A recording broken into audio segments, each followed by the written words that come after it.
great, terrific. I'll put your mic on, so then we'll be good to go. All right, thanks, Lauren. Okay.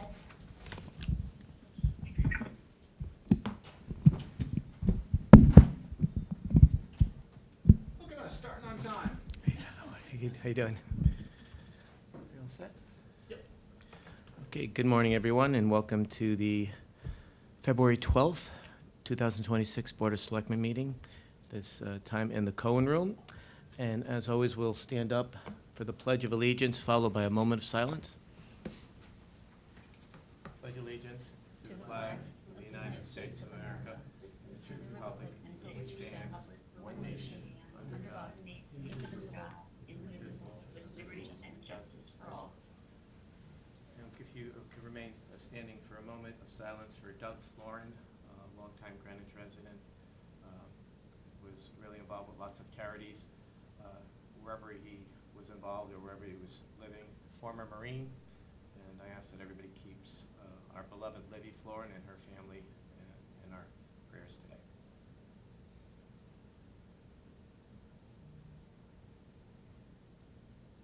Thank you. Okay, that pledge was throwing me off there with the echo. I got disoriented. Sorry about that. Is there a moment?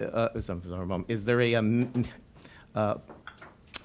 We're doing the minutes now. Is there a motion to approve the minutes of the regular meeting of January 22nd, 2026? Lauren Raven, so moved. Rachel Connors, a second. All those in favor, Fred Camillo is a yes. Lauren Raven is a yes.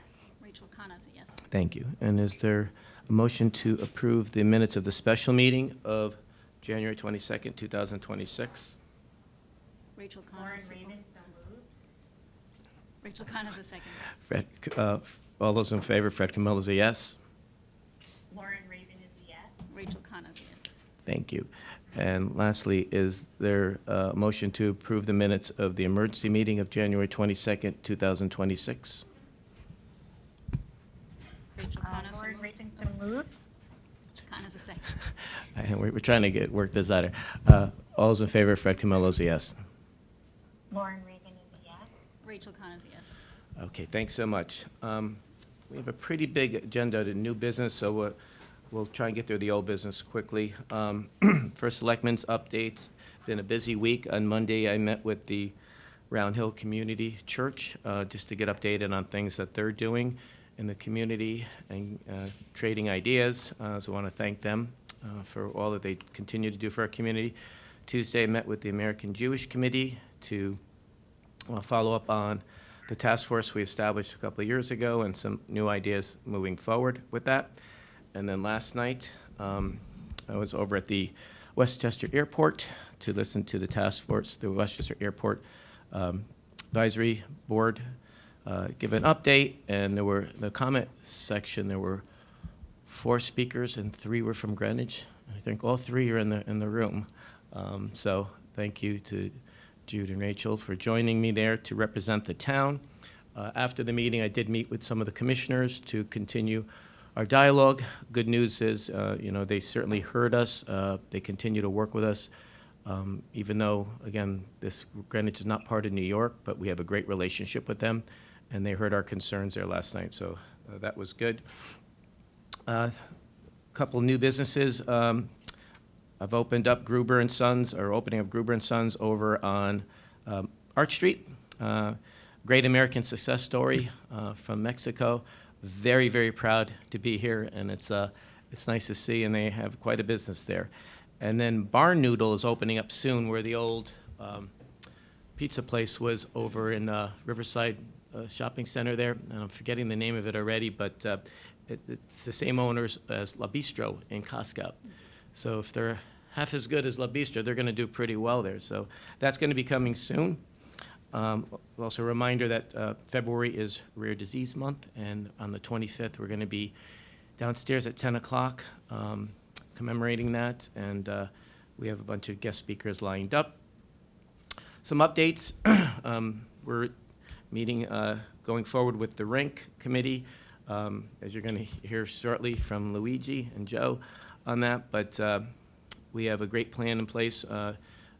hats off to, and a shout out to Matt Deschamps, continues to work with us. We're looking at ways to raise money this public-private partnership to get this big number down that keeps growing. So that's why we don't want to push this any further. As I keep reminding people, 2 years ago we had a committee together, and they did a lot of research and built off of 50 years of research, and they made a recommendation, and several people from different areas had issues, so we put those people on the committee representing those groups. And 2 years later, they came back with the same recommendation, which is great, and it's good that you look into it and vet it thoroughly. But just a caution, those 2 years cost us, it was in the 20s. Now it's probably going to be the mid-40s when it comes to 40 million. So we will be hard at work raising some private money to get that number down for the taxpayers. Last night, because I was over at Westchester, HPN, I did not get over to the HDC, the Historic District Commission. They were waiting for me last night. I was getting text messages, "Where are you? We're up next." And I'm like, oh, no. So that's going to be put off a month. But they're very excited. We sent them over. Basically, they just want to see what the statue is going to look like. It's a really nice-looking statue, and a few saw it already. They liked it. So we'll get that, hopefully that approval, God bless you, next month, and then we're on to the RTM for gift acceptance for that. So it'll probably be sometime next year, and as I mentioned before, several members of the Bush family are aware of this, and they're very excited. The Havemeyer building, getting lots of attention on it again and questions about that. That is, again, just a reminder. I have to keep reminding people this is tied to finding a place for the Board of Education. We have something in the budget to put a building on the back here in the lower parking deck. Those of you who may remember, well, not too many, I know Joe does, there used to be a gymnasium that was torn down in 1980, in 1970 when this closed. And we probably should have kept it, and unfortunately, that was gone. So we could use that now, so we have plans to do something in the budget. The good thing is, we estimate about maybe, it was at 26 million. I think it's, by the time all is said and done, I'll be like 30 million. The cost avoidance is in our favor, though, because if we have to redo Havemeyer, the 53,000 square foot building, which is, the Board of Ed only uses 19,000 square feet, and it's falling apart. The longer we wait on that, at some point we're going to have to, a public-private partnership, as you know, is waiting for that to happen. We put out an RFP, but the holdup is getting them a new place. So we're pushing this up in the budget a little bit because we don't want to waste time there, because if that fails, we have to spend that money, and then it's going to be money wasted because it's going to be undone anyway. So our eye is on that. The Arch Street Task Force is meeting now regularly on a weekly basis. As I've mentioned, we have people coming to address them, architects, great ideas about the next phase for a beautiful building on the water. And we want to take that beautiful building and make it fit the water, where you can look out and see with a lot more windows than are there now, and some other ideas. So that is good. The America 250 Greenwich Commission, planning several events in April, reenactments, lots of other little ideas for various groups. And then, of course, the Tall Ship, which is going to be something very memorable in June. I want to thank Tom Galvin and Scott France for working on that. We'll give you more information on that. And it culminates on July 4th, the 250th anniversary. And I always tell people, we had the 350th. What year was that, Joe? 1980. I forget what it was, but if you look at the Roger Sherman Bowling Park, it had this beautiful flag, and you see it in photos around here. There's lots of images that remain forever. Operation SEAL, 1976, same thing. This is going to be the same thing. So if you can, try and get out some of these events, because they're certainly going to be memorable. Monday, the 23rd, I'm going to be at the Greenwich Hospital for the wall breaking ceremony at 12. And lastly, just a couple notes. Happy 100th birthday to Lillian Costarini on Valentine's Day. We're going to be doing a proclamation for Lillian. And got a call yesterday from Jimmy Pucci, former hero cop here in town. His aunt, Patricia Charus is turning 100. So we're going to get a proclamation on the way there, and then on the way to the forum last night up at the airport, I stopped to see my kindergarten teacher at Greenwich Woods, who's reminded me that in about 3 weeks she's turning 108. Wow. And she's on Facebook. She sends us emails, and she remembers everyone and everything. So it's she's amazing. Her name is Ruth Wilson. So happy pre-birthday to Mrs. Wilson. Thank you very much. And Lauren, you're up. Thanks, Fred. Hi, everybody.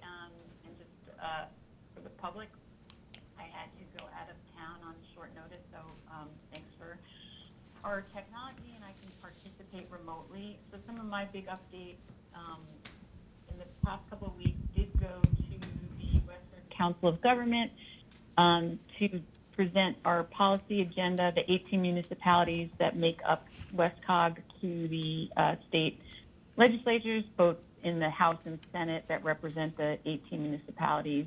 And I'll just give a couple of highlights, and over our next several Board of Select meetings, I'll just be able to provide more information.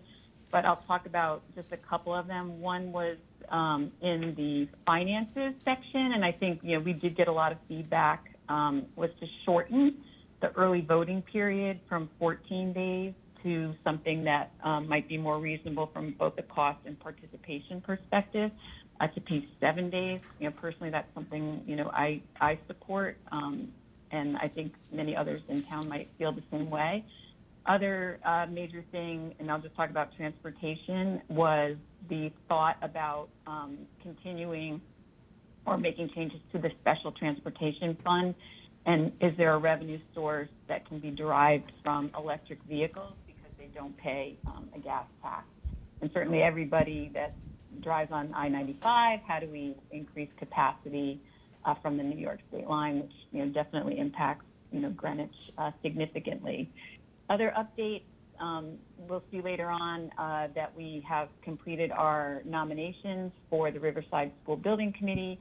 We had our first organization meeting last week, so great group of people excited to roll up their sleeves and get working. And Fred, you did mention Arch Street. I just want to give you and the public a heads up. Rachel's aware of this. Is that you will be getting, or at least the Arch Street team will be getting some suggestions from the Sustainability Committee.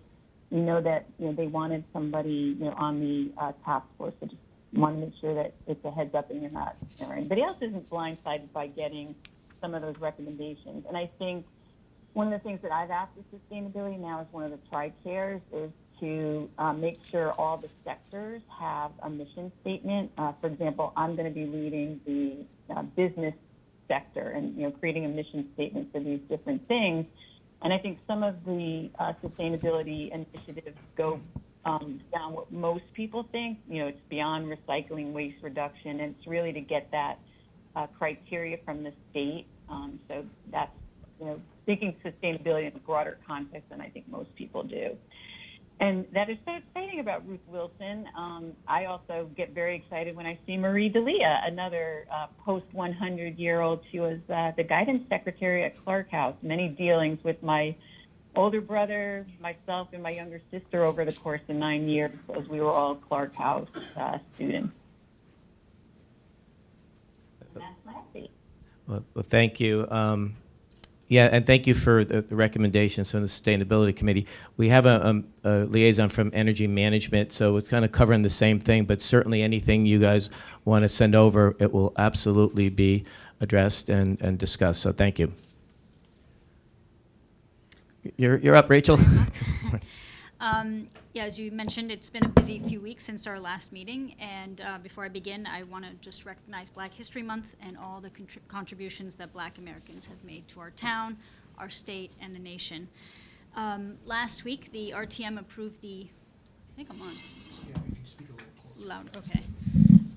The RTM approved the interim appropriation for the renovation of the Old Greenwich School, and construction is slated to begin this April. I just want to remind everybody that the project is going to address ADA compliance, secure front entryway, building-wide fire suppression sprinklers and HVAC systems, sewage intrusion in the basement and replacing a 30-year-old roofing, which is important. And I want to thank our state reps, Hector Arzano and Steve Meskers, for securing 20% reimbursement rate, possibly more.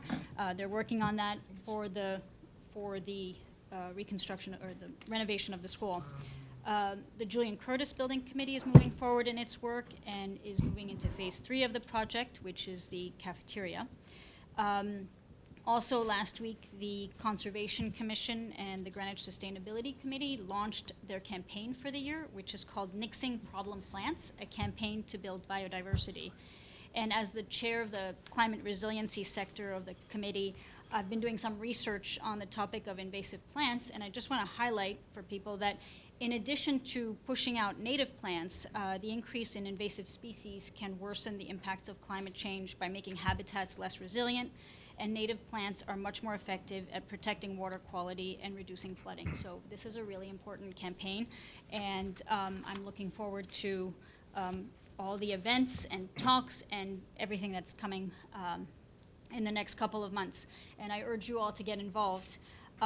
Also, I want to highlight the Environmental Book Group. The next book is called The Ministry of the Future by Kim Stanley Robinson. It's a big book, so it's going to be a 2-part discussion, and part 1 will be on March 2nd at 7 p.m. at the Perrault Library. And I'm still on the topic of the environment. I want to give a huge shout out to the First Selectmen's Youth Commission, who created a video informing people about the environmental effects of vaping. Many of us know about the health effects, but there are many environmental effects as well. 500,000 vapes are discarded every day, and the cartridges make up 1/3 of Connecticut's $29 million cannabis retail sales, or they made up in 2025. Lining up of the disposable vapes sold in 2023 would stretch long enough to span the contiguous United States 3 times. So that is a big waste management problem, and the current management of vapes in Connecticut is not sustainable.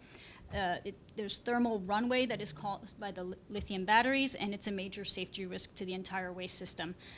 They also contain hazardous waste, so never put them in your trash or recycling bin. And batteries can cause fires, and the e-liquids contain toxic chemicals. For residents in Greenwich, you can get rid of the vapes on household hazardous waste days and or at battery or e-waste collection sites. And we know that Greenwich has several waste collection days. So the youth are exploring an extended producer responsibility policy, which would hold manufacturers responsible and to help manage the disposal of vapes in Connecticut, and they're moving that forward through the legislature. So I applaud them for their efforts, and I support and look forward to to see what they accomplish. I just wanted to flag, since the last storm, last big storm, I've been getting a lot of questions about our emergency alert system sign up, and I just wanted to make sure that people know how to get alerts. Hopefully we won't have to use it between now and the rest of the year, but who knows. The town uses an alert system called Everbridge, and it turns out that there are 2 apps, if you look on your app on your phone, and the one to download is the one for communities called Public Safety from Everbridge. I accidentally downloaded the wrong one, and so I wasn't sure how to get in, and Joe Lasella explained it to me, so that was very helpful. So it's a great way to get updates from the town on what's happening with storms and other emergency events. On Monday, we had a great event with Connecticut Attorney General William Tong. He discussed the numerous scams that exist that often directed towards older adults, including the grandparents, the home improvement, and the romance scams. And really, people are using a lot of available information to extract money from older adults. It's a big business, unfortunately. And he also talked about financial and physical elder abuse. He has a public service announcement, so check it out on YouTube. And if you have been the victim of a scam, or if you've been neglected, or you know of somebody who's been neglected, exploited, or abused, please call 860-808-5555. And as Fred mentioned, I was at the Westchester Airport Advisory Board meeting last night. We shared concerns about noise and traffic, and I hope that they're going to take into account the task force's recommendations when they're looking at expansion or whatever it is that they're looking at doing over the next couple of years. It's clear that the airport has a lot more traffic, air traffic, and it's affecting many, many surrounding areas. So we have to, we have to stay involved. And Yeah. that's it for me. Thank you. Yeah, and that's a good point. I'm happy to do another forum, like we did a couple of years ago with Yeah, at the- former County Executive George Latimer, because a lot of people don't understand what we can do and what we can't do, and what the FAA has ruled and what they do about flight patterns. I think sometimes there's some confusion about that. It was laid out pretty clear, and we've put it out several times since then, but if there's any desire for that, we certainly can do that again, and we can get Ken Jenkins, who's the new executive, to do that. He's a real good guy. And you mentioned the invasive plants, and I was watching something on TV this morning, and in Florida, they're having a problem in some of their counties, and what they do is they set fire to their parts of the forest with that, and that clears it out. But don't anybody try that here. Just we have other methods, but that was on the news this morning, so timely. All right, thank you. All right, going on to old business, the first item is a request for the approval of the Safe Streets Greenwich Safety Action Plan with Michael Kislak, a civil engineer from DPW, and one of these things, again, that we've been focused on for 6 years, so thank you. Yeah, thank you for having me again. So yeah, just a quick recap. We're looking to have the Board of Selectmen adopt a resolution to go as part of the safety action plan that we've been working on from the Safe Streets for All federal funding grant program. So it's a required part of a qualifying plan under the program guidelines, and it basically just says that the town is going to do what it can to try to reduce serious injuries and fatalities on the roads that we have jurisdiction over. So it's, unfortunately, it's not a Greenwich-specific problem, but we're trying to do what we can to help with that. Last time we talked, Lauren, I think, had a comment about the some of the wording with the eliminate wording, if it was maybe too strong and gonna get us into back us into a corner, basically committed to something that infections can always happen. It's not always in our control. We did go back and talk with our team about that. We think that we're covered because the resolution actually says we're going to strive to eliminate. So we think that the operative language is strive to. So we're gonna do what we can, but things might always happen. And this is pretty common language that a lot of towns and cities use. So we feel comfortable with it. And the program is the Safe Streets program is clear that the target should be to try to eliminate if you can. So we think that we've done the best we can on that front. And we did get some questions and comments. In the meantime, Rachel sent some over to us.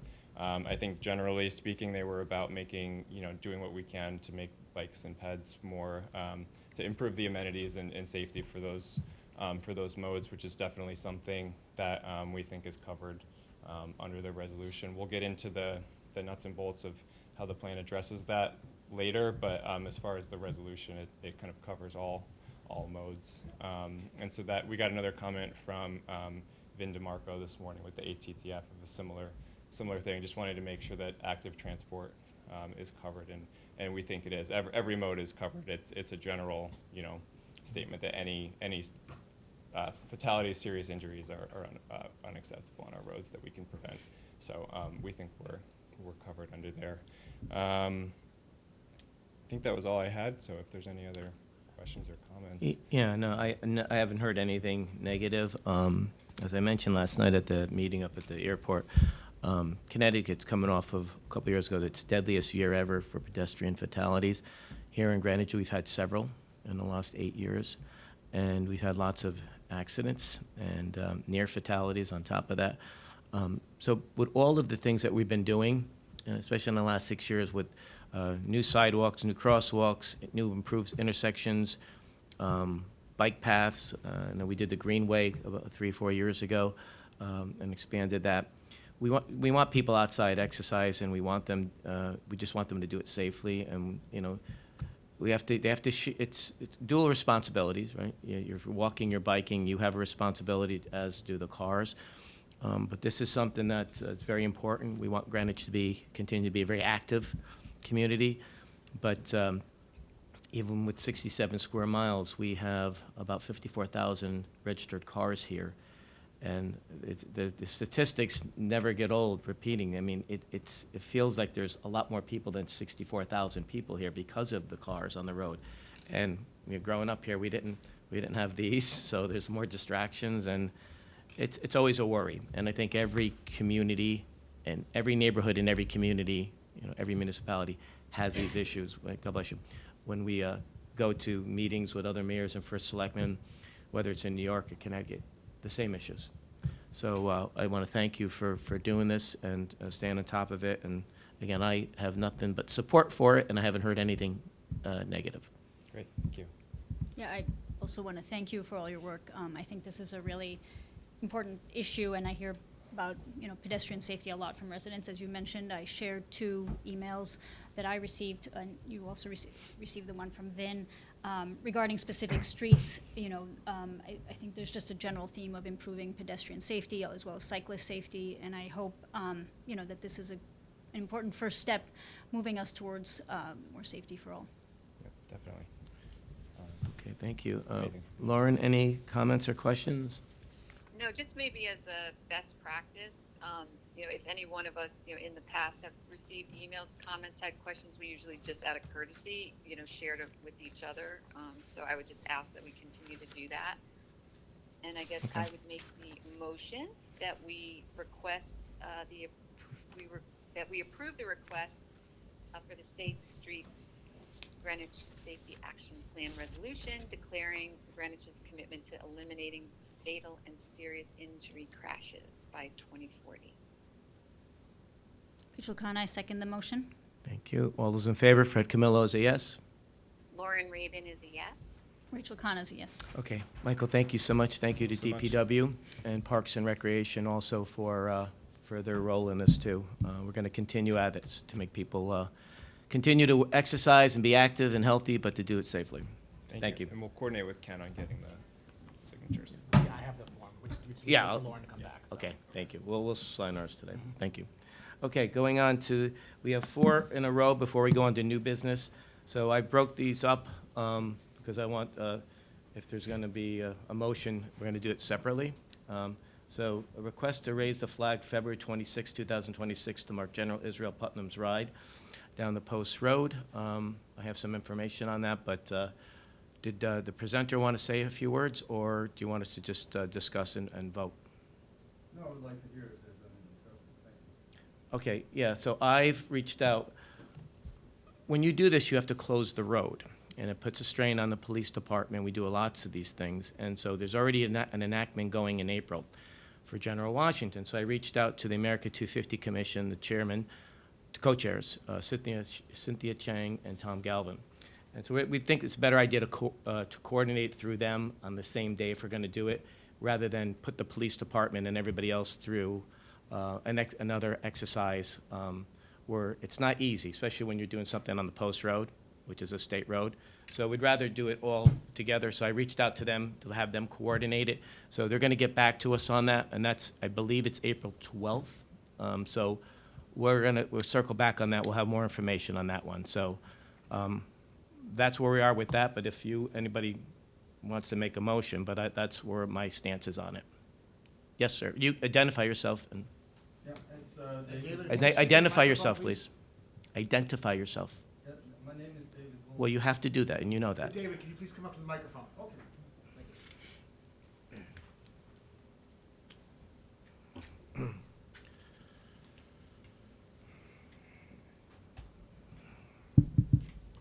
Can you hear me? Yes. Yeah. Okay, my name is David Wold. I'm the one that applied for the flag raising of the town flag with General Putnam symbolized in the seal here. I thought I was clear. I was requesting the flag raising here in front of Town Hall. You brought up closing of the Post Road. I didn't request that. There was a reenactment, so that day, so maybe I didn't explain it completely. They would do a flag raising too on the, it's either April 11th or 12th, but we have to circle, they're still going through that, but they also have to work with the police department and emergency medical for the permits. But we can, I don't know how this route's going to take place, whether it's going from Putz Hill to here or vice versa, but we could do the flag raising then, they said. And I spoke with Tom Galvin and Cynthia Chang, so we would just do it all together there. Okay, no, as I said in my application, I was doing this on behalf of the Sons of the American Revolution. So I hope that the 250th committee would reach out then so that we Okay. can coordinate. I have in my basement now a 6-foot George Washington statue. So if that could be coordinated into the event You and, gonna put them over there? if you're doing it over at the Putnam Cottage, that would be great. Then we can also announce that the new fence that you're going to put up at the Yeah. park there and things like that. Okay.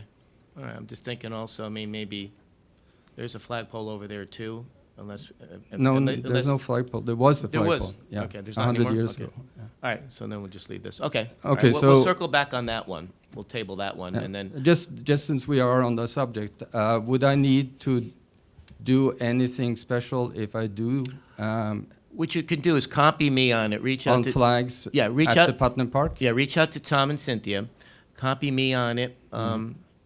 and you can actually copy the board on, and then what we'll do is, say you're representing the Sons of American Revolution, Mm-hmm. and then we'll coordinate it through them. This way, everybody's on the same page, and we'll figure out, because again, they're going through the logistics now, and I don't think no one's from GPD here, but I don't think they're done with it yet, but this is the time to do it, so. Yeah, There because is we some- have, in the Wait, Sons of there is American some- Revolution, we have an Oh, honor sorry. guard that we would like. Okay, all right, thank you. So maybe in 2 weeks, I'll call today and set that up, and then just send the email. This is April when? I believe it's the 12th. I believe it's the 12th. But, well, I'll get more information today, and then I'll coordinate everybody, and then you can represent it through the Sons of the American Revolution. Okay, so that was in connection with George Washington's birthday? Yeah, yeah. Thank you. So Well, you what could. motion do we make? So, No motion. we're gonna, Oh, okay. yeah, we're just gonna, No motion, we're okay. gonna circle back on that. You gotta actually stay up there, because you're doing the next three, so. The request to raise the flag for the Vietnam Veterans Day. And this one, That's covered already. this one is already, we mentioned this to you before, this has been covered, we do this, it's on the list already, so I don't see any need to vote on it, because it's already there. Go I ahead. can speak? Go ahead. Okay. Again, Floor is David yours. Wold on that subject. I'm just missing it on the calendar. It will go up on the calendar, we just need to finalize a date and time. It's gonna Yeah. go up on the calendar. Once we're working with the American Legion, once it's all finalized, it will go up on the town calendar. Yeah, But because last year, it was the Bar and Vets. Well, this year, the Legion is taking. Yeah, the Legion is gonna take control, so we wanna make sure, because of the numerous flag racing requests, it's gotten a little chaotic now, so we wanna make sure that we're doing it through organizations. There certainly could be a one-off with an individual, but when you have this many, it just gets confusing. And as a former Board of Selectmen person said last year, she was concerned that it was taxing on all the town staff to keep remembering and doing all this. So going through the Legion, which I'll get to in the next one, I guess, is what we would like to do. So anybody can, or anybody else here can reach out to them and say, hey, would you consider putting this through a request? Because it's a little easier doing it that way. But we've already done this one, so we really shouldn't waste so much time. It's already approved. So it will be on the thing. It's done. We voted it on. I understand it's done. done. I'm So just, yeah, I but- would like to give a we- comment. Yeah, but we. The flag policy reads very clearly, it is the proponent of the flag raising. Look, as I said before, it's gotten, you've made, we used to do 8 flag raisings a year. And I don't want to go into past things which has happened in the last 12 months with you, but we don't want to make this total chaos, all right? We're getting up to close to, 25 flag raisings. This is the reason why a lot of towns didn't want to do anything other than the American flag, the state flag, and the town flag. Having grown up here, as I've mentioned, because of you 15 times already or more, that we cherish the flag raisings here in Greenwich, where maybe a Darien didn't have that history. So I did not want to just do away with all that because of these constant requests. I think it's nice to have it for the community. It builds a lot of community spirit. So all the ones we've approved, we're in favor of. This one's been approved. So again, this is time we don't get back. We've told you this one is approved, and you don't believe us. Vietnam Veterans Day is on the list. So let's, I'm cutting this one short because now it's a waste of time. So that's already on, so that one we don't have to vote on. The next one, you're requesting to raise the U.S. Merchant Marines Day flag. Again, a military flag. I reached out to the new commander, John McCormick. He is bringing it up. He told me, he sent an email. He is bringing this up with he called me. He's bringing this up with the members there. So they're going to decide whatever they do. And certainly, you can email them and copy everybody, but we want to stick through. This is you're not listening to what we've requested. We really want this to go through the Veterans Organization. The American Legion stepped up. Past commander was in favor. The new commander is in favor of it. Okay, so we're gonna get back to you on that one. And then the last one, you've requested the last one before, which is on. Let's stop. No, we're not gonna litigate this again because we go through this all the time, David. We've made the decision that they're gonna be getting back to us. They may say yes. You need to work through them. We don't want to have this constant chaos where, we don't have to remember who was the one that requested this. And I'm hearing from lots of people and veterans that this is the way to do it. They support it. You're the only one that has a problem with this. So again, we're going to wait to hear from them. We're going on to the last one now. The request to raise a flag for the United Nations Day. We rejected it unanimously. Two Democrats, 2 Republicans, and a Democrat last year rejected this only because, out of respect for Julian Curtis. They do a UN Day. It is one of the nicest ceremonies we go to, and all 3 of us thought that we didn't want to intrude on that. We liked it the way it is. So again, rather than do another flag raising here, there's, I don't know, a couple hundred people that go to that. I've seen you there in the past. So we liked it last year. So again, you want to request it again, that's fine. If there's a motion, we'll entertain the motion, but that's the reason why we did not do this last year, is because we told you, but you requested it once again, which is fine. So that's your right. Is there a motion? Okay. Go ahead. You could. Thank you. Again, it's David Wold. I just would like the clarification because the flag policy is pretty clear. It's the resident who applies. We wrote the flag policy. Yeah. This board did. So, and you're saying that you are assigning the American Legion to take care of the military flags. Because, and Laura McGeechee's here who did this flag policy, because of your multiple requests and because of the debates and where you request flags that we've already approved and you put it on then you come back and you request things again that we've already rejected. We gave you the reasons why, and you continue to do it, and then you go on Facebook and you make comments about it. I mean, it just gets old. We rather it be through the American Legion, right? Those are U.S. veterans, and those are people that we work well with. It makes a lot more sense. I mean, I don't know if Laura wants to add any more of that. I can't be any clearer. No, Yeah, okay. we're just looking for an organized, less chaotic, less interrupt-driven approach.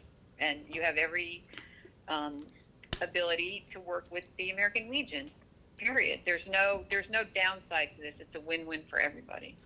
Yeah, I'm just trying to establish a clarification. As you pointed out last year, you would like the calendar to reflect who is applying so that people can contact them.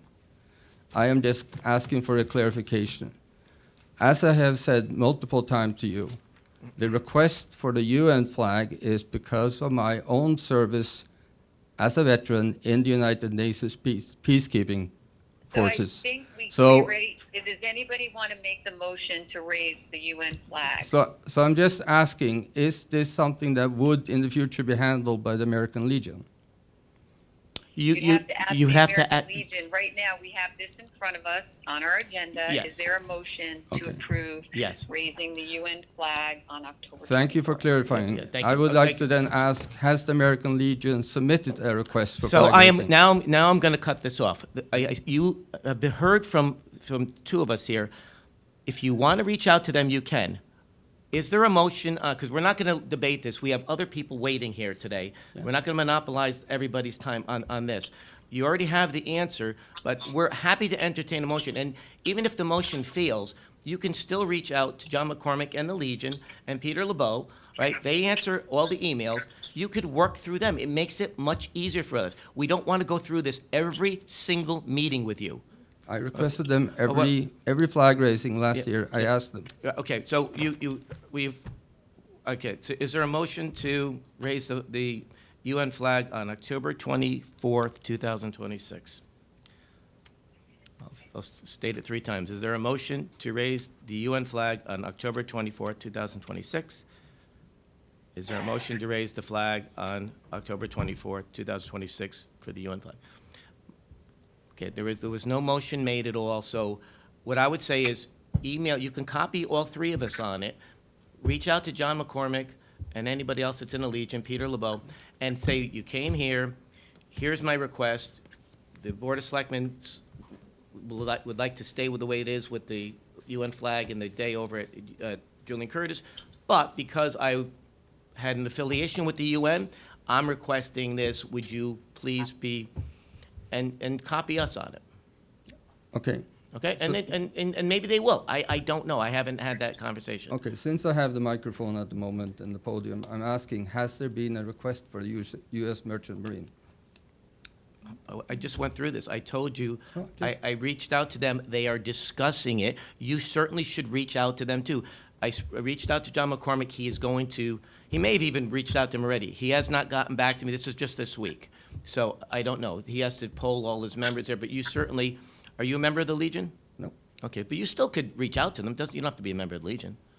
No, I know that. Yeah, I have asked them already, and Peter Oh. LeBeau said he would co-sign my application for the Merchant Marine. Well, I was with Peter LeBeau last night, and he didn't, Yeah. yesterday, he had a different take on it. Again, they told me they would take it up and discuss it. They didn't want to speak for everybody else. So Okay. there's a lot of members there. So let them, certainly, they have meetings. You can go there and present it. I do go there. Yeah, okay. Well, thank you very much. Going on to new business, we have Luigi, one of my favorite subjects, the new Hamel rink. That's a referral for MI to planning and zoning. And thanks to Luigi and DPW and Parks and Rec and to the task force. He's got God props. bless you. Luigi Romano, Public Works. Thank you, everyone.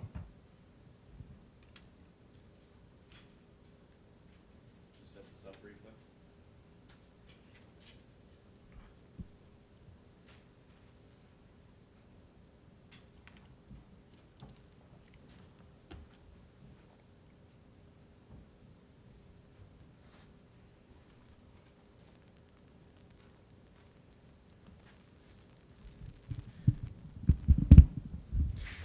So I'm before you today asking for a referral of a municipal improvement for planning and zoning to get the Hamel Skating Rink Renovation Project moved forward.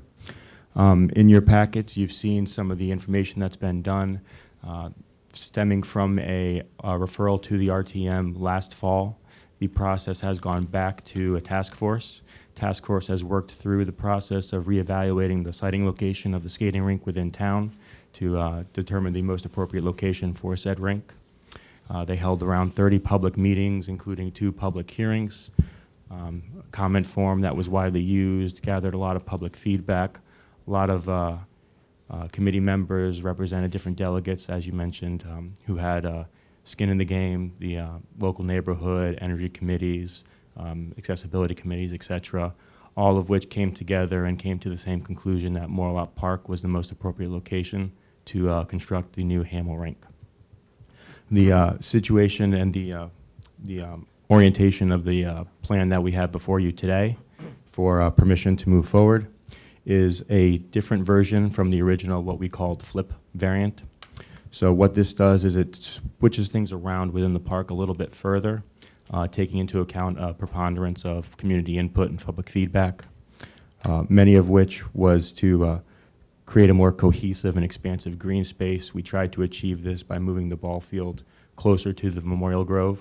By doing so, we were able to push the rink further away from the Memorial Grove and really try to provide as much of a buffer and lack of construction up against the Grove, so it remained a peaceful place full of serenity, as many community members referenced. The parking lot is then situated in the southeast corner where it is tucked away, less visible to everyone, provide additional landscaping, greenscape, pollinator pathways we incorporate into that landscape design, all in compliance with the plan of conservation and development from planning and zoning's guiding documents. And then just maintaining that spirit of community character. This we heard in a variety of ways that the community all across the town is very excited about this project, and no one said that they didn't want to get it done. Everyone wants to get this project done. They just want to see that it's done in an appropriate manner. We feel that it is doing just that in this form. We have, where was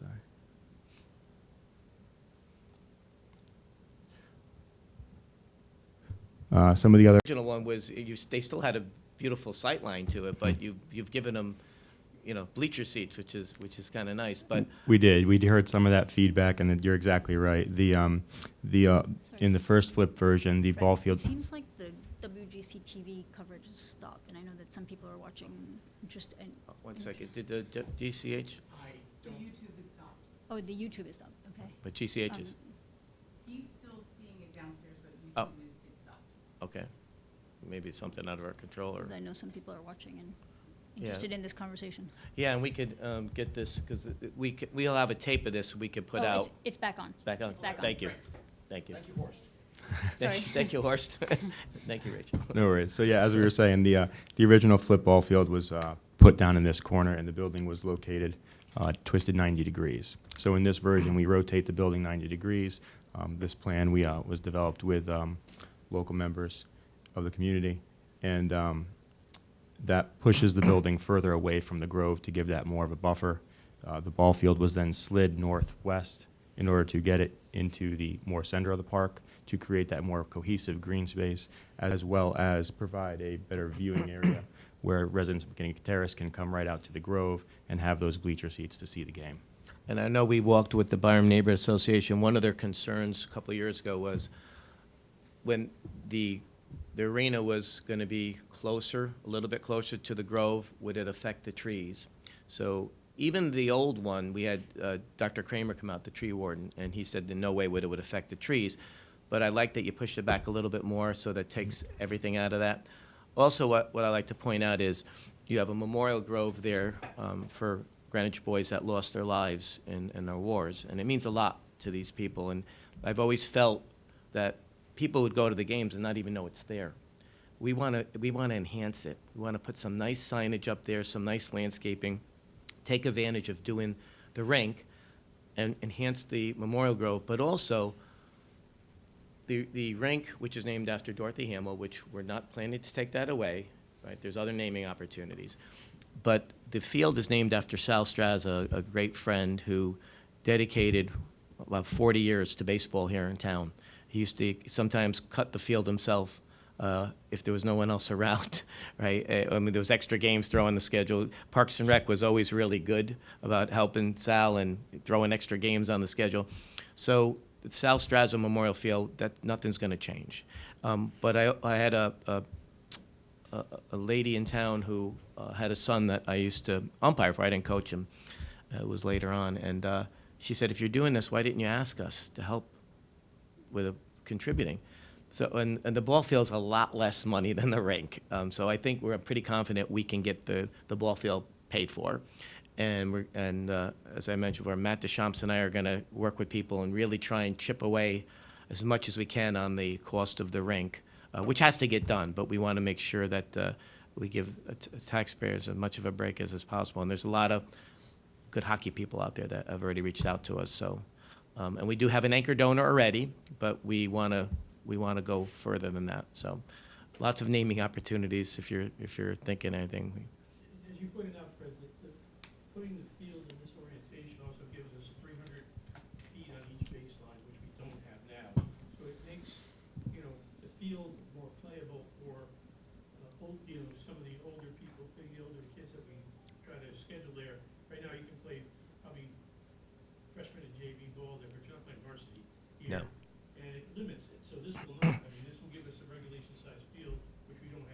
we don't have a showcase baseball here. So in 2005, a few of us started the Greenwich Baseball Foundation, and we had a guy named Murray Cook come down from Major League Baseball, who was a former GM of the Yankees, and he was saying the way the field is situated now is not how they put them, because the batters are looking into the sun now.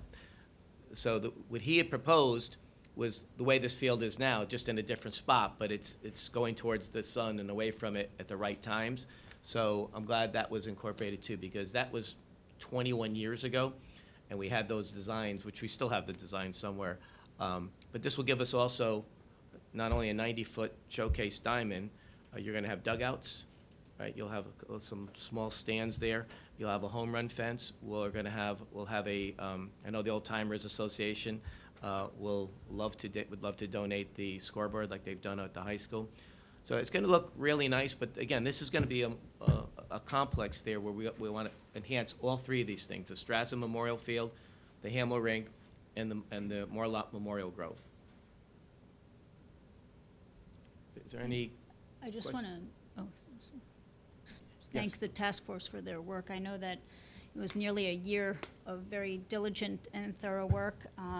A lot of consideration of how to beautify the space for the neighbors, environmental considerations as well, and the potential for solar, geothermal, things like that. So I really applaud their work. I know they've worked very, very hard, and I also heard a lot of support at public hearings for the rink from many, many families. Well, thanks, and thanks for pointing that out, Rachel. That the sustainability part is big, because rinks lose a lot of energy. And if you're going to do a new rink, you really want to recapture it. Where the old rink would have been, where people wanted to build, you couldn't do the solar because the trees blocked it out. So this is, and we certainly want to look into geothermal, which would be really great if we could do that. So, but Peter had his hand, and then my. Peter Lowe, I was a member of the task force. Well, Mr. Lowe, if you're going to speak up, speak to the microphone, please. Fred, no one has a question or comment. Sorry. So a member of the task force for which Luigi was definitely the MVP. And I want to You're too give a kind. shout out to him for that. Luigi, if you could comment on the relief that this new design might provide the local residents by removing a lot of the traffic and congestion off of Sherman Avenue and Summers Way, and also highlight, because it's hard to see in this audience, and maybe everyone's already seen it, the extent of which there is a contiguous green space now, and all the hardscape is pushed on this map to the right or to the east. Just 2 points if you could make. Certainly, yeah. So we kind of touched on those a little bit earlier. I'll expand on both of those. Thank you, Peter, and don't sell yourself short on your efforts for the task force as well. So in the existing condition, when you enter the site through Summers Way right here, this is your only access point. So everyone is coming in and out of Summers Way. In the task force work, we've got a lot more public input and community feedback that this stretch of road with a single access was not preferable, and that the access to Western Junior was much more preferable, being that Western Junior is a less steep road and has a better drivability. So by giving the access around the back of the building into Western Junior, we now give people the option of going that route if they want. That could also move people who could be exiting the site and either going down Summers to Sherman up to the Post Road, or down Summers and then south on Sherman by the school and back up Western Junior to the Post Road. They could now just exit to Western Junior, hit a traffic light instead of a stop sign, and be right on the Post Road. The second point for the you mentioned was the green space. So when you currently enter through Summers Way, you have a big parking lot that you enter with the rink facility to your right. You have the property slopes downward to the Lion House to the west. To the north, you have the Memorial Tree Grove, and to the east, you have the ball field. This is a steep area of woodland up above. The Vinci Garden building is planned to go up in there. The proposed plan would take this building, again, keep it along the Western Junior side on this east boundary, but really kind of hug it long ways now to keep it out of the core center of the parcel. The parking lot, same principle, keep it off to the side. So these two main impervious features are pushed towards Western Junior. The core of the site would then be the ball field in here, there in the center. So currently there's a lot of passive recreation and dogs running around, people going for walks, etc. There's a lot of activities that go on in the outfield of the baseball field. So now all that will happen right here, and it will be encompassed by more of a overall green space butting up against the Memorial Grove, so that the Memorial Grove is maintained as a much more serene place with the direct access right here. And as Joe was alluding to earlier, we've been talking about ideas for putting like a storyboard up against the end of the drive aisle of the parking lot right here, so that when people come in and park, there's something there that really tells them what the spirit of this this great feature is and what it means to the community. Thank you. Myra? This is Myra Klockenbrink. I'm chair now of Parks and Rec Committee, and it has been brought up that a previous resolution from the board here stated that nothing was to be built over the parking lot. No structure would be put above the parking lot. Can you clarify that? Because obviously we're going to put a structure over the parking lot. So I think there's some discussion to be had there. My understanding of I wasn't around for that part of it, but my understanding of that dedication and et cetera was that there were concerns that the rink would be placed over the parking lot at the time.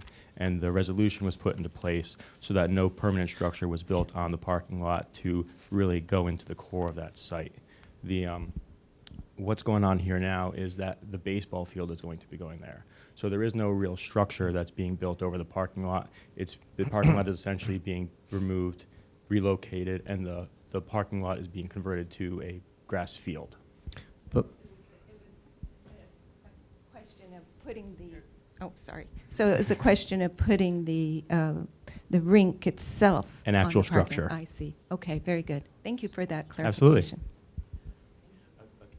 Thank you. Yeah, and that what you're referring to is that in 2020, I believe, the first sketch they did had the rink on there, and no one liked it. No one liked it. There was no support for that, but that was 6 years ago. So the ball field is a little. It's not a structure. Okay. So, okay, Lauren. Thank you. So I just wanted to echo Fred, the discussion around, this is all about the rink, but the ballpark, because you and I served on that Greenwich Baseball Foundation together 21 years ago. My children were like To this sidewalk connection, so you have a direct connection right there, or you could just walk in as is over the grass. But this gives you, the area that we're talking about right here is at the same elevation as the corner of this grove. It's not 14 feet, I think is what you just said, difference between where Byram School is. 14 Byram School is up sorry, higher than the, 14 steps going up to Byram School. Byram School is up much higher, as you're saying, Yeah. than this area is right here. So when residents come in or visitors and they want to access the Memorial Grove, they can park here and they could simply walk right in.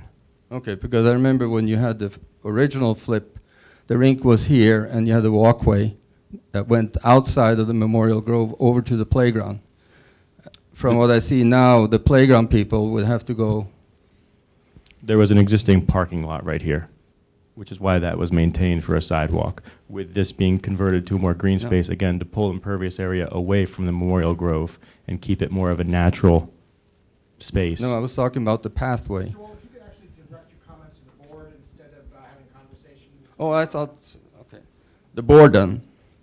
There was, in the flip last year, there was a walkway from the entrance to the skating rink so that families could walk from the skating rink to the playground. As I see it now, there is no walkway besides going down through the parking lot all the way around the park to get to the playground. And also the basketball hoop that I've asked about. Thank you. Yeah, these Thank are all you. very good comments. And again, this is the main concept that we'd like to move forward with MI. There's still the planning and zoning approval process, several public meetings, much more public feedback that we are eager to listen to and hear. This is an ongoing project that we want to stay involved and maintain communications with the community, hear what everyone has to say. If there are some small modifications or exceptions, accompaniments that we can make with some extra connections and sidewalks and things like that, we're certainly open to hearing these comments, and we'll be sorting that through with the planning and zoning process. Yeah, and the bulk of this work has been already done. It's just going to be some fine tuning, but again, this is something, as Joe Siciliano reminds us, this was built in 1972. It was just a slab of ice. I used to skate there on Wednesday afternoons when my Aunt Rosie would take me there, and it was done piecemeal. And as far back as 1975, you're too busy taking my beach card away. In 1975, there was discussions, and they found old documents where people were saying, do we build piecemeal? Do we find a new location? Or do we build where it is? So this has been going on for 51 years, and the building is at the end of its life. It's been at the end of its useful life for several years. So that is the reason why it's front and center to get this done. And we've had 2 committees look at it, dozens of public hearings, all the information's on the website. And we've done just about everything you could do and looked at every option, every suggestion, even ones that were a little out in left field, but we looked at them. And again, thanks to Matt Deschamps and the task force for doing an excellent job. So I think we're all set there. I don't know if Lauren had a comment. Oh, yeah, Lauren. Your additional comments? No, I made them already. This is a first read, or are we trying to do this without a second read? We usually waive a first read if it's second read if it's time sensitive. So We're eager to move forward if you feel more appropriate. yeah, no, I mean, the feedback around the town is get it done. And again, we've had dozens and dozens and dozens of public meetings. All the information is on the website. There's never been a more transparent process. So I'm ready to vote to get this moving. And again, as Luigi said, you're going to have planning and zoning looking at it. The RTM's going to get another crack at it. And also there's going to be gift acceptances. So the RTM's going to be involved again on that. So it's not something where a couple of people are making a decision. This has been a long time coming, and it's been thoroughly vetted. Wait, Luigi, can you just describe for us what the next We're steps are? basically referring it to the next step in the process, Can you, and it's been long enough, is my personal opinion. So I'm willing to waive the second read as well. Thank you, Lauren. Yes. Rachel, you were speaking? yeah, can you just describe the next steps in the Absolutely. process for everybody to hear? Yes, so where we're at now is we're seeking a referral for the municipal improvement to move forward to the next step in that approval process. So the next step would be that we would go and submit to planning and zoning. We would get on their agenda. They would take up the item, and we would have an additional public hearing to discuss the project, go through its merits, and make sure it complies with the plan of conservation and development. Thank you, yes. And that's what this is, just to move it forward so that other people can, again, attend and ask any questions and give their opinion. So is there a motion to refer this to planning and zoning for MI status? Lauren Raymond, so moved. Rachel Khan is a second. All those in favor, Fred Camillo is a yes? Lauren Raven is a yes. Rachel Khan is a yes. Okay. Luigi, thank you so much. And again, thank you to everybody that's worked really, really, really hard on this. It's got components in it, I think, for everybody, including sustainability and taking advantage of it. We only get this shot once in a lifetime, so let's do it the right way. Pull Thank out you, my everyone. skates. Much appreciated. Said I got to pull out my ice skates. That's right. If anyone is concerned about the YouTube stream, everything has been recorded and will be posted publicly on the YouTube page once they get it uploaded downstairs. So. Thank you, Ken, and thanks, Rachel, for pointing that out before. Okay, he's been waiting patiently over there, and he's in his Kelly green. Jude Collins is here for a request for a temporary road closure on Field Point Road, West Putnam Avenue, and Greenwich Avenue, March 22nd, for our annual St. Patrick's Day Parade. Thank you very much. So this will be our 50th parade. The route is the same as it's always been.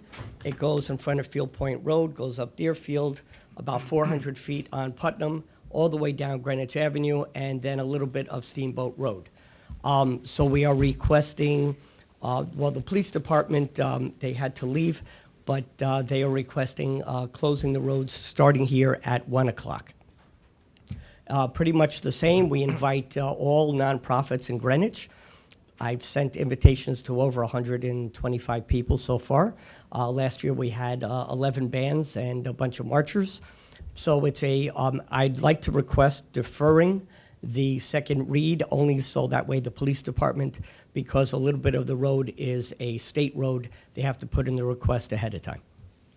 Thank you. I appreciate that, and certainly it's something we do every year. Any comments or concerns? I know you want to waive the second read. How long does it take to get the approval at the state? That part I don't know. The police officer had to leave, Okay. but I think. It can take 2 to 4 weeks. Oh, okay, okay. Sometimes, so Yeah, let's not, it's cutting it close. it's preferable to have it move forward. Okay. There's no change to the route. Yeah. It's No, I know, I'm just curious. It used to be a much longer route. In 1975, Griff Harris, former first selectman, was the first grand marshal, and the route used to go up and down Mason, and it was a long, it was a hike. If they had Fitbits then, they would have really been registering high numbers, that's for sure. But this is much more doable and nice, but certainly, again, because you have to close some part of the post road, you have to get the state involved, So yeah, we're okay with waiving. Excellent, thank you. Thank you, Jude. Okay, is there a motion to request the temporary road closure on Field Point Road, West Putnam Avenue, and Greenwich Avenue on March 22nd, starting at 1 p.m.? Lauren Raven, so moved. Rachel Khanna is a second. All those in favor, Fred Camillo's a yes. Lauren Raven is a yes. Rachel Khanna is a yes. Okay, thank you very much. Thank you, Jude. Thank you for your patience. Fingers crossed for warm weather this year. I Warmer know. weather. I know, it's later, too. Hopefully, it won't be too cold. Okay, next up, we have a request for a charter change on the threshold of signatures needed to submit for an item to the RTM.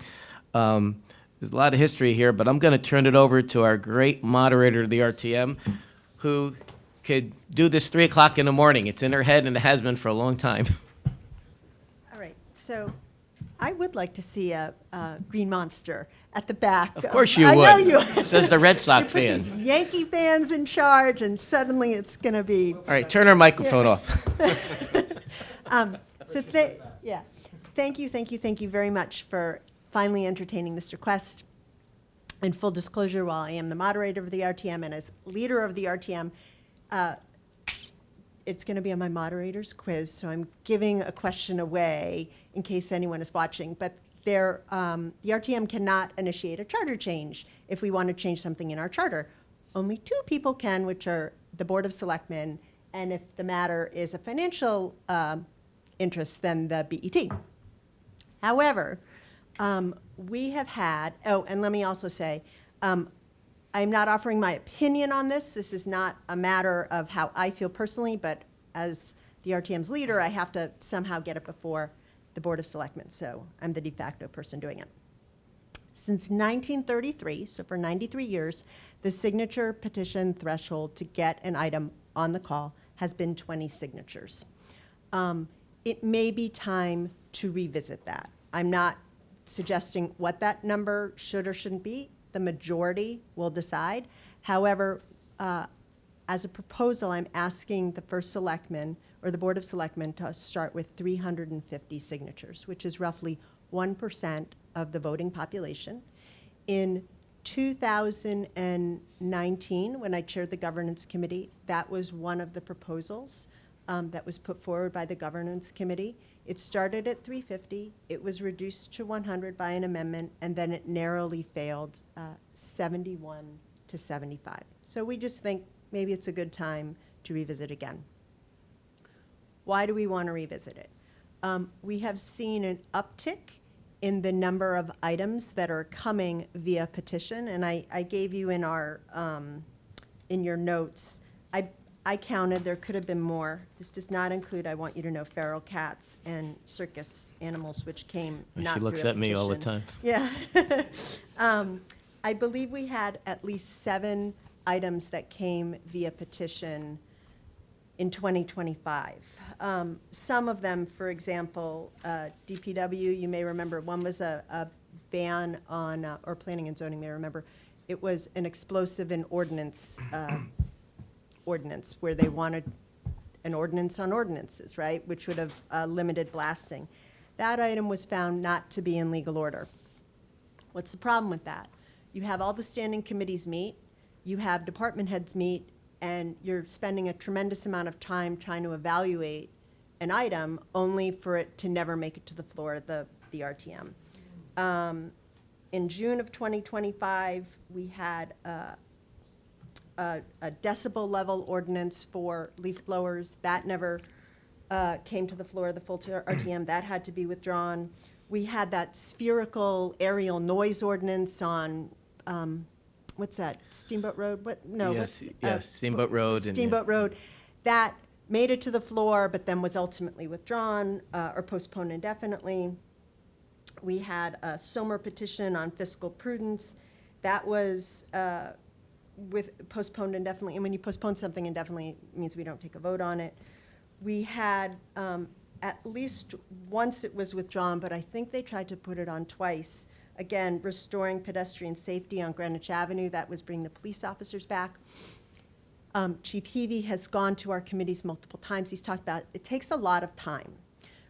We're not opposed to time, but I think where we may be is if we had a higher number, it would allow the RTM to have a more informed opinion or decision if this is something that is supported by more than 20 people, right? When only 20 people can put something on the call, it's hard to discern if whatever they are moving forward has broad support in the community or is just the byproduct of 20 people sitting around a barbecue and saying that would be a really great idea. And these are laws that have the potential to impact 60,000 people.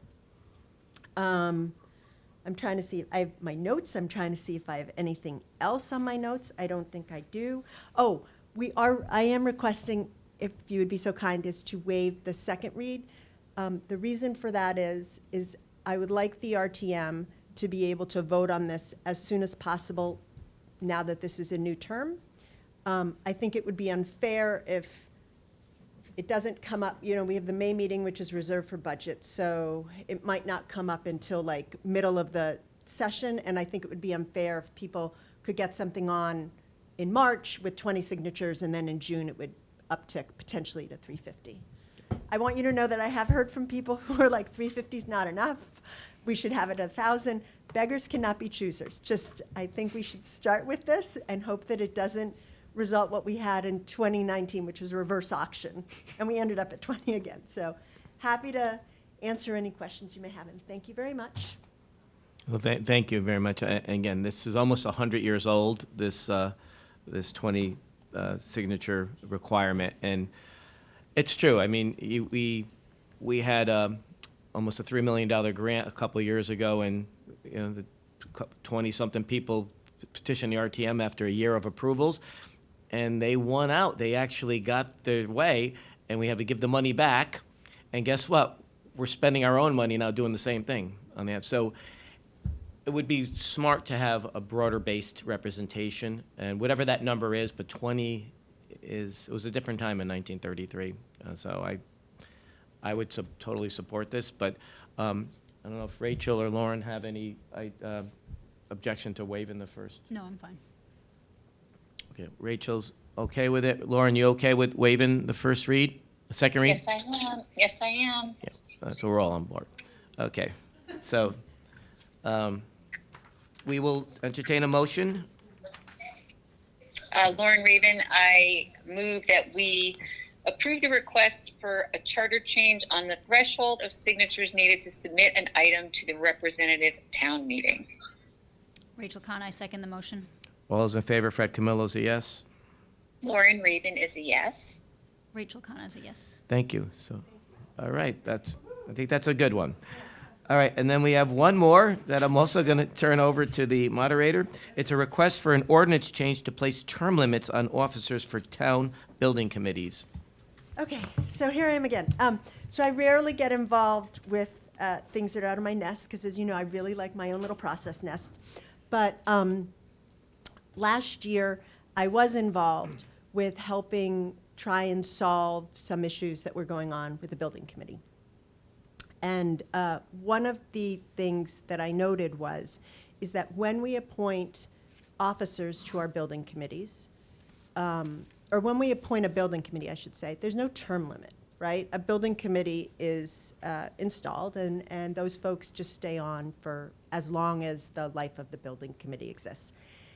And I don't think folks necessarily realize that a building can get built, but the building committee, the work continues until everything is closed out, like your punch list, right?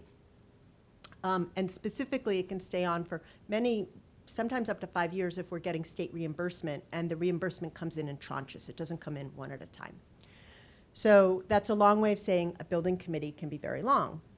Well, building committees elect officers for those committees, but currently there are no term limits for those officers. So it's unusual that you have something that has no term limit, right? Think of the RTM as term limits, the Board of Selectmen has term limits, not term limits, you're reelected, right?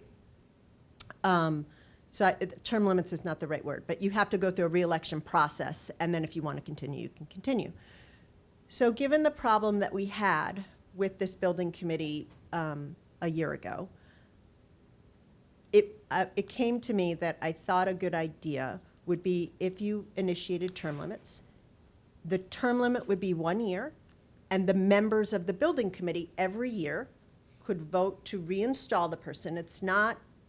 You're not precluded if you're an incumbent from continuing on, but if for whatever reason the members of the committee would like a change, or if the individual would like a change, because now he's like, I've done this for 6 years, I don't want to continue. It's a nice exit ramp for all involved. It gives the committee an opportunity to reset if they feel they need to reset, and it gives the officers an opportunity if they would like to gracefully stop serving that position and exit ramp. And so that's why I thought we could consider it, so that I don't have to lead another tribunal. Okay. Thanks. It makes sense. This is not as time sensitive? Like we get it say. I'm sorry. Yep. This is not time sensitive. You can take your time unless you anticipate needing my services to adjudicate another issue, which I'm sure nothing is in the horizon for that. No, thank you. Yeah, I think this one we'd like to wait a couple weeks just to hear some feedback. I think it's a very good idea, but that's just me. I don't speak for anyone else, but I think we could do the second read on this. So thank you very much. Appreciate that. Thank you. Okay, and then the last one is a public hearing and noise ordinance variance request from Bernie Tree Country Club. Yes, they were not able to attend today, but I spoke to them yesterday. I explained to them the process through any noise variance request, as Ms. Schellenberg explained to me last time, that there has to be a public hearing on this, so anyone could speak on it. They said they're fine with that, and I told them the written decision would be issued within 30 days, and they are, again, fine. And just to follow up on what Selectwoman Khanna asked last time regarding the letters going out to the neighbors. She said they have not done that yet, but they intend to do it about a month before the actual event, so it's fresh in people's minds. So, they'd be happy to follow up with us on that, but they'll be doing that a little bit closer to the event. Makes sense. Thank you. So, I have a question not on this item, but on the noise ordinance. Can anyone play music outdoors on their porch or, in their yard, as long as it doesn't exceed the max decibels? Yes, as long as it's within the requirements of the noise. Okay. So it would depend on the decibel level. Yeah, just a general question. yeah, no, we get that one once in a while. Any appointments or nominations? Lauren? Sorry, I was on mute. Yes, I do have 8, so I'm going to read them all together in the interest of time. and efficiency. So Lauren Raven, I motion that we nominate the following: Allison Berman as a new regular member of the Affordable Housing Trust, position R2 for a term expiring March 31st, 2028. Brian Myers as a new member of the Affordable Housing Trust, position R3 for a term expiring March 31st, 2027. Joey Hessel as a returning member of the Board of Ethics, position R5 for a term expiring June 30th, 2029. Bernard Armstrong as a returning member of the Harbor Management Commission, position R6 for a term expiring March 31st, 2029. Jenny Larkin as a returning member of the Harbor Management Commission, position R7 for a term expiring March 31st, 2029. Robert Pruitt as a returning member of the Harbor Management Commission, position A2 for a term expiring March 31st, 2029. And 2 new members of the Riverside Building Committee, Andy Deuce as a new member, and as Alexis said, no term expiration, and Benjamin Shazinski as a new regular member of the Riverside Building Committee. No term expiration. Thank you. Is there a second? Rachel Khan, I second the motion. All those in favor, Fred Camillo's a yes. Lauren Raven is a yes. Rachel Khan is a yes. Thank you. And before we sign off, I forgot to mention 2 things. Jude left, but Hayden O'Shea is our Grand Marshal this year, a great guy, and he's always up on the stand when we walk by. So if you see Hayden, congratulate him. And a couple of years ago, Lauren was given a recognition for the Women Who Inspire Awards, and then this year, Rachel is getting it. So surrounded by women who inspire. Congratulations. Thank you. And with that, is there a motion to adjourn? Lauren Raven, so moved. Rachel Khan is a second. All those in favor, Fred Camillo's a yes. Lauren Raven is a yes. Rachel Khan is a yes. Thank you all for being here. Appreciate it. Have a great day. Keep warm. Thank you. Take care.